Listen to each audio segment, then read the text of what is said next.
গাড়িটা তো পকেট হয় না বুঝলেন, যখন আরো ফেরি থাকার লাগে।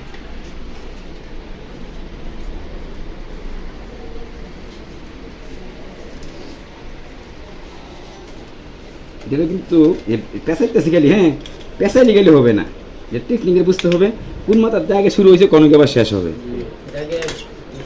কিন্তু বুঝতে হবে। ঠিক আছে, আমি খালি মুখটা কইলে হইতো না, আপনার কিছু বুদ্ধি খাটাইতে হবে।